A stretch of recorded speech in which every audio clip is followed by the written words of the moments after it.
اور UN secretary general نے ایٹمی جنگ کا سایہ پھیلتا جا رہا ہے اس خدشے کا انہوں نے اظہار کیا ہے، اور انہوں نے کہا ہے کہ ایٹمی ہتھیاروں کے استعمال کی جو دھمکیاں بعض ممالک کی جانب سے دی جا رہی ہیں وہ خطرناک ہیں۔ انہوں نے ایٹمی ہتھیاروں کے خاتمے کو ہی اس مسئلے کا حل قرار دیا۔ بلا شک اس میں کوئی شک نہیں ہے کہ ایٹمی ہتھیار جنگ کے ہتھیار نہیں ہیں، یعنی جنگ سے مراد یہ ہوتی ہے کہ جب اگر دو ملکوں کی فوجیں آپس میں ایک دوسرے کے ساتھ لڑ رہی ہوں تو ایٹمی ہتھیار وہاں پر آپ استعمال نہیں کر سکتے، اور اس کی سب سے بڑی مثال خود 1945 کی عالمی جنگ ہے کہ جب امریکہ نے اس جنگ کو روکنے کا بہانہ بنا کر لاکھوں لوگوں کو جو ہے لقمہ اجل بنایا ایٹم بم استعمال کر کے۔ آج اسی کی سالگرہ ہے، آج اسی کی برسی کے موقع پر گوتریش صاحب نے جو ہے وہ یہ خطاب میں کہا ہے۔ تو اس سے پہلے بھی جو ہے وہ خبر ہم جا چکے تھے کہ اسرائیل سے جو ہے وہ درخواست کی گئی تھی کہ NPT میں جو ہے وہ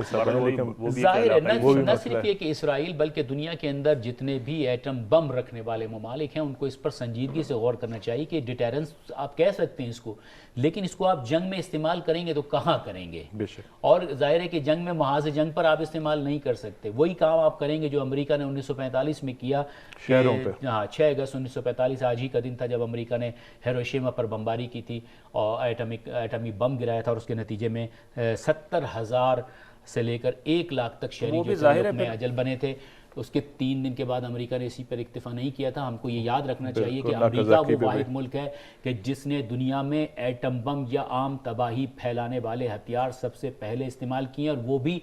اپنے دفاع میں نہیں استعمال کیے، اپنے اس کو کوئی خطرہ نہیں تھا امریکہ کو اس جنگ سے، نہ اس سے، نہ اس کی ٹیریٹری پر حملہ ہوا تھا، لیکن اس نے اس کے باوجود یہ کام کیا۔ تو اس سے جو ہے دنیا کو ہوشیار رہنا چاہیے، اور بہرحال اس پر توجہ دینا جو ہے وہ ضروری ہے۔ جہاں تک صہیونی حکومت کا تعلق ہے تو یقیناً صہیونی حکومت کے ایٹمی ہتھیار پورے مشرق وسطیٰ ہی نہیں بلکہ پوری دنیا کے لیے خطرہ ہے۔